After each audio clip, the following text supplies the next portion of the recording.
অন্তর্বর্তীকালীন সরকার এবং কি ঢাকা শহরকে একটু শান্তিতে নিঃশ্বাস নিতে দেন। এত আন্দোলন, এত দাবি, এত দফা, তাদেরকে একটু নিঃশ্বাস নিতে দেন। আজকে দেখলাম টানা ৮ দিনের মতো প্রাথমিক সরকারি শিক্ষকের যে নিয়োগ বাতিল হয়েছে, সে দাবিতে শিক্ষকেরা ৮ দিন টানা শাহবাগে তারা মানববন্ধন আন্দোলন করছেন, দাবি নিয়ে, দফা নিয়ে তারা অবস্থান করছেন। প্রাথমিক স্কুলের আরকি। তো আজকে পুলিশ তাদেরকে ছত্রভঙ্গ করার জন্য জলকামান, লাঠিচার্জ এসব করা হয়েছে। অনেকে আবার আটকও করেছেন।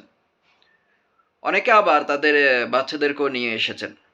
তো আমি এখানে বলবো যৌক্তিক দাবি। আমি আগেই বলছি যে যৌক্তিক দাবি হয় তাহলে আপনাদের পাশে আছি।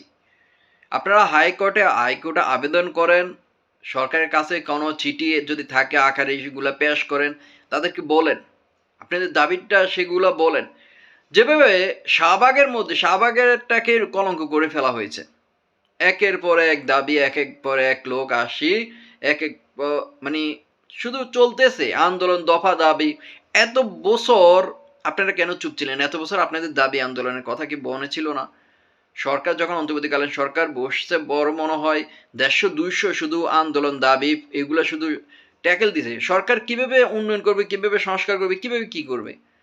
দেশের দিকে মনোযোগী হবে কিভাবে বর্তমানে সরকার, অন্তর্বর্তীকালীন সরকার?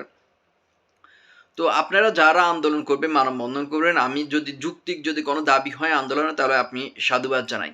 হ্যাঁ, প্রাথমিক যেই শিক্ষকদের নিয়োগের যেটা এক পর্যায়ে কিন্তু অর্ধেক তাদেরকে চাকরিতে নিয়োগ দেওয়া হয়েছে। আর যারা চাকরি বঞ্চিত হয়েছে তারা কিন্তু এখানে এসে মানববন্ধন করতেছে, আন্দোলন করতেছে, দফা করতেছে।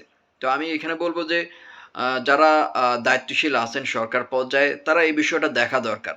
দেখে এটা সমাধান করে দিলে কিন্তু আর আন্দোলন হয় না। তো যদি এখানে যদি কোনো কারচুপি যদি হয়ে থাকে, কোনো কিছু হয়ে যায়, সেগুলো প্রকাশ্যে করেন। মানুষকে হয়রানি আর ঢাকা শহরে মানুষকে একটু শান্তিতে নিঃশ্বাস নিতে দেন। বাকিটা আপনাদের উপর।